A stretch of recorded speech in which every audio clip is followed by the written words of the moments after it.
Welcome to OKState Daily. Casey Porter here. So glad that you decided to tune in. Joined as I am each and every week with the softball podcast by Scott McKinley. And Scott, I know you've been down south in San Antonio with your own softball. Got to catch all the softball with the regionals hosted this past weekend, plus the baseball tournament. It was a lot of fun this weekend, wasn't it? Yeah, I'll tell you what, I can't remember a single day where it was more fun to be a Cowboy baseball fan and a Cowgirl softball fan. That was that was just a whole lot of fun. You know, we get to go to the Women's World Series. We get to win a Big 12 tournament championship. Doesn't get much better. All good things right now in the spring sports for OSU. What surprised you this weekend? What did not for the girls? I know they just came out. Hey, you've said this has been a theme of yours. Good defense, one, they did that. And then scoring early, not waiting to score like to the fourth or fifth inning, getting started quick. They did that. They scored 5 runs total in the 2 games this weekend and put an underdog Arizona team just kind of backpedaling early on. Yeah, I knew going in that I think that we were going to have success at the plate because pitching is not Arizona's strong. That's just not their strong suit. I'll be honest with you, I was pleasantly surprised how quickly we jumped on them, though. It wasn't just, okay, we scored 1 or 2 here, 1 or 2 here. Cowgirls just flat dominated this weekend. Mm-hmm. I mean, there's no other way to say it. They just flat dominated. Yeah, and it was up and down the lineup. Lexi Kilfoyle got the – and another thing, she threw over 250 pitches in regionals the week before. And then to get a 5-inning run rule where she doesn't have to, throw another 100 and however many pitches that whole game to save those 2 innings, I thought that was huge. Yeah, it was. It really was. With Ivy still, I don't know exactly what her status is with the rib injury, although we know she's been dealing with it. But no, being able to get Lexi a couple innings rest, not having to throw her a little bit more. I thought that was really good. I think that the biggest takeaway that I took away from this weekend is we didn't, like you said, there wasn't a slow start. We just flat went out and took it. Which is really that's what good teams need to do when you get to this point is, look, we're better than them. Just go take it. I mean, that's the attitude that you got to take, and the Cowgirls did a great job this weekend. 1,000%. And, hey, everybody contributed. I mean, everybody contributed. Let's start with the top lineup. Jillian Poulard, we're used to her hitting home runs, bunting the ball, getting a ton of hits, right? I think she only had 2 hits on the weekend, but she scored 5 times. So Jillian Poulard, Talon Edwards, they were the dynamic duo that we've become accustomed to at the top of this Cowgirl lineup. Yeah, it's interesting. We talk about, what your role is within a lineup. Obviously your first couple of hitters, your role at every game is to get on base. Now if you get on base by hitting a home run, even better. But I think that was the thing I looked at this weekend is everybody played their role. Carly Godwin still, having decent at bats. Claire Tim had a number of good at bats. Rosie Davis just up and down the lineup. To be honest with you, we couldn't have scripted it any better. I mean, that's about as well as I think you can play. And I tell you what, when you got somebody like Lexi Kilfoyle in the circle, my gosh. She is just, when she is on, I don't know how you hit her changeup. She comes in with that changeup. It's about, maybe 10 miles an hour drop from her fastball, and everything about her motion looks exactly like her fastball. I don't know how you hit it. I really don't. That's a tough pitch. That, and it's kind of a neat dynamic because she's just this cool, calm, collected, kind of that cool hand Luke in the circle, right? Then you have the fiery Ivy Rosenberry who likes to get the team fired up and likes to show her emotions. So it's a fun dynamic between those two, isn't it? Yeah, it is. It's fun, because they both have slightly different styles in the way that they approach it. But you know what? Both of them work. It's as the old saying goes, there's more than one way to skin a cat. And if you're into skinning cats, I've never quite understood that one. But no, I mean, that's the thing you look at with Lexi. Like you said, she's a cool, calm, collected when she gets up there in the circle. Ivy can get the team fired up, which is something sometimes you need. Like one of the things that you talked about, and you're absolutely right, is, the bats usually are what get the team fired up. But I'll tell you what, when you got Ivy Rosenberry in the circle, sometimes that'll get you going too. I'll tell you another thing that gets this Cowgirls team going is Carly Godwin. 2 hits in the first game on Friday, home run number 15, 3 hits on the weekend, and has hits in 5 games in a row, 8 of her last 9. She had a multi-hit game in game 1, which was her 17th multi-hit game of the year, and she's hitting .344 OPS, which is on base plus slugging. I love that stat because it shows, yes, you're getting on base, but you're also doing it while having a little bit of power too. It's not just all singles, right? So OPS is like my favorite stat in baseball and softball. OPS 1057. Anything over 800 is considered good. Like 800 is like good. Above that's above good. 1057. This girl, Carly Godwin's amazing.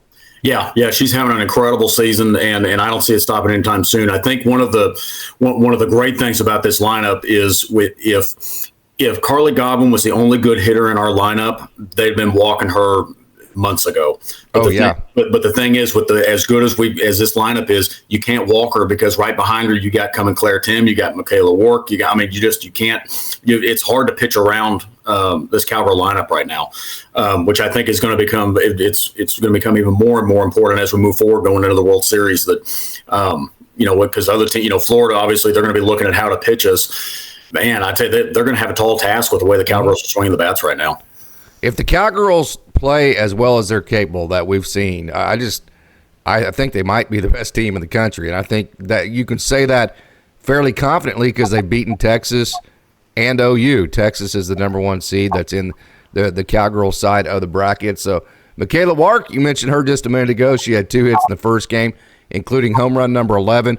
I thought the way that she handled the bat this weekend was exactly what makes this Cowgirl team so tough to face. We mentioned the home runs. Yes, this Cowgirl team is a home run waiting to happen at any time of the game. But if you look what Michaela Wark did, she also took what the pitcher gave her, dumped one in the center field.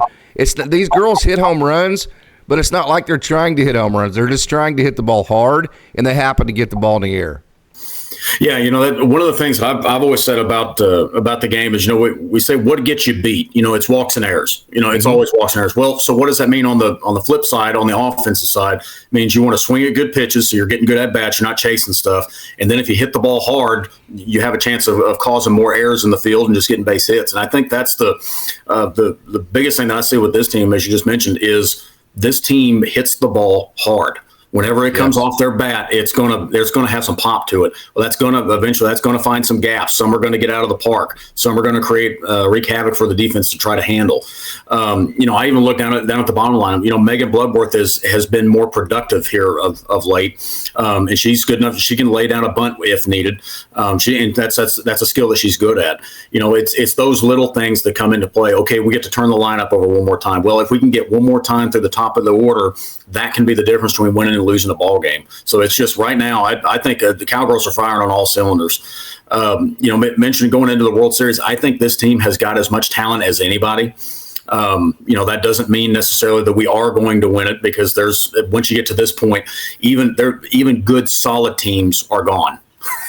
Oh yeah. Now you're to the point where this is the elite of college softball. So basically anything can happen. But I think going into it, the Cowgirls got as dangerous of a lineup as anybody.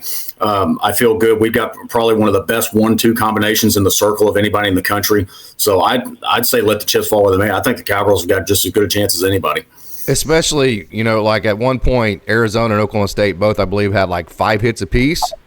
Or 6 hits apiece, something like that, and OSU had a 5-run lead. It's like because the Cowgirls, they just do damage. Talking about doing damage, you mentioned hitting the ball hard and getting the ball in the air. Claire Tim, it just seems like when she hits a ball in the air, like the ball has helium in it. It's like it just keeps rising and it just keeps going. She had 3 hits on the weekend.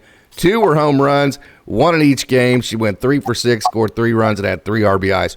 Claire Tim. We talk about Carly Godwin. We talk about Caroline Wong, Lexi Kilfoyle in the circle. Quietly, Claire Tim has been one of the best players on this team, especially the last month. Yes. Yeah. That's like I said, that's the weirdest thing quietly, because whenever she steps in the box, I get excited because, something good's about to happen. She's another one. She does a great job of hitting what the pitchers give her.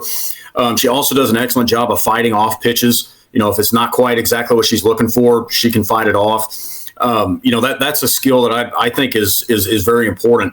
That obviously we don't want to be swinging at bad pitches, but eventually, you are going to swing at a few pitches that might be slightly out of the zone. You get 2 strikes on you, those kind of things. But if you have the ability to foul those off and they don't get by you until you get a better pitch, boy, that makes a huge difference. And Claire Tim's one of the best at that. Yeah. And speaking of a lineup that's lengthy, like the Cowgirls, going into the playoff, the postseason, Rosie Davis had a 3-hit game, the very first game against Northern Colorado. Then she had a bookend 3-hit game on Saturday this past weekend. So when you're talking about girls like Rosie Davis, and on any given day, you know, you have Caroline Wong who can hit the bombs. Carly Godwin's unbelievable. Michaela Wark, Lexi McDonald, Claire Tim, all these hitters. And then Talon Edwards and Jillian Poulard at the top. When you have a girl like Rosie Davis that can just fire off and get you 3 hits in a game and pretty much carry an offense, I mean, it's like if you're the other team, you're like, wow. I mean, how do you stop that, right? Yeah, I mean, that's what I'm saying about this team is I don't know. I mean, where do you look at, okay, well, if we can just get the bottom of the lineup out, no, that doesn't. Yeah. if every single hitter that steps in the box of the Cowgirls right now can do damage. I mean, that's got to be tough for opposing coaches. You know, that speaking of that, you know, that's another thing is Arizona threw pretty much every pitcher they had at us, and none of it worked. Yeah, none of it. Yeah, the Cowgirls, it's just they lurk, and then you feel like you're just kind of with them, and then boom, they just explode, and it's just demoralizing as an opponent. And when you're facing an offense like this, it's just you're always on edge because you always know your one pitch, they'll take walks.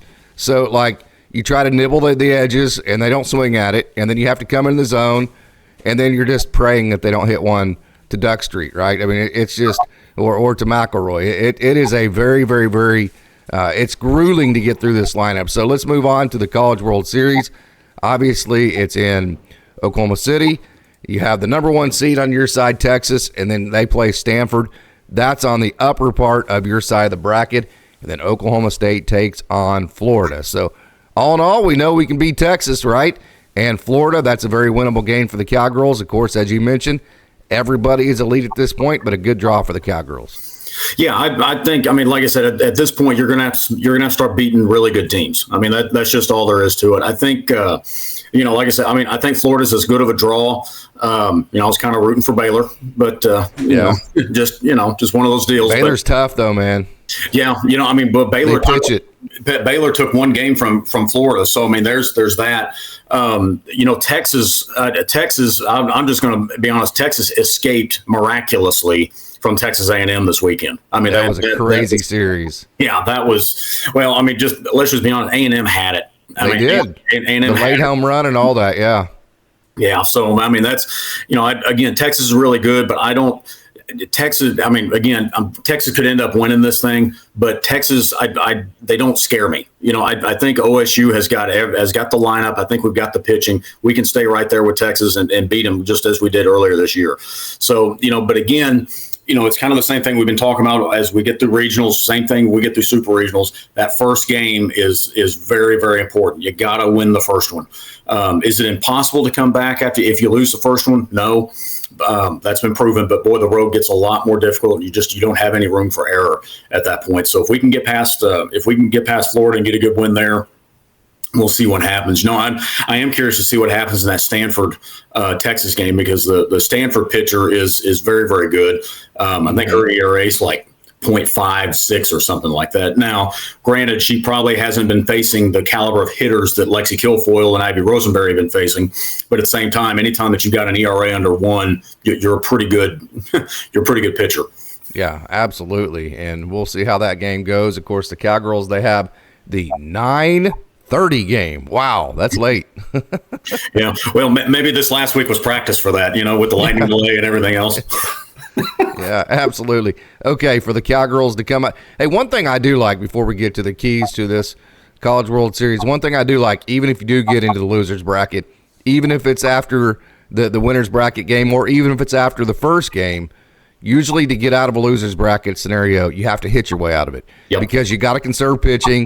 You got to go big picture from your pitching staff perspective. Like, hey, we have to win 3 games in a row. And so we have to make sure that, yeah, we have to win the next one, but we also have to win 3 in a row. So we have to map our pitching to win 3 games, not just 1. So to do that, you have to hit your way out of the loser's bracket. And I think the Cowgirls are as well equipped as anybody in the country to do that. Yeah, you know, I mean, it's one of those things when you're hitting the ball as well as the Cowgirls have been lately, that you can, man, you got all kinds of options from pitching. You can, I mean, let's be honest, you can get away with a few mistakes in the field as long as you're hitting the ball. So I think the main thing I look at, particularly going into this weekend, is if the bat's got to stay hot. Lexi still does what she does. But again, it's going to come down to we're going to have to play good defense, because at this point, Lexi is a good strikeout pitcher. She is.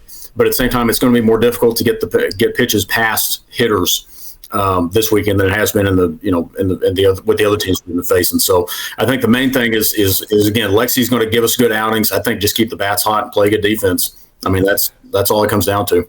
One thing I really like is that Lexi Kilfoyle doesn't walk very many hitters at all. Mm-hmm. And then she combines that with strikeouts. So, first of all, she doesn't get in a whole lot of jams to begin with, but because she doesn't walk people and then she does strike people out, she's able to get out of jams. And if not just completely unscathed, at least we see it all the time. Like the other team scores like one run, right? Like she gets out of it very minimized from that aspect. And I think a lot of that has to do with, I think, a very underrated aspect of this team.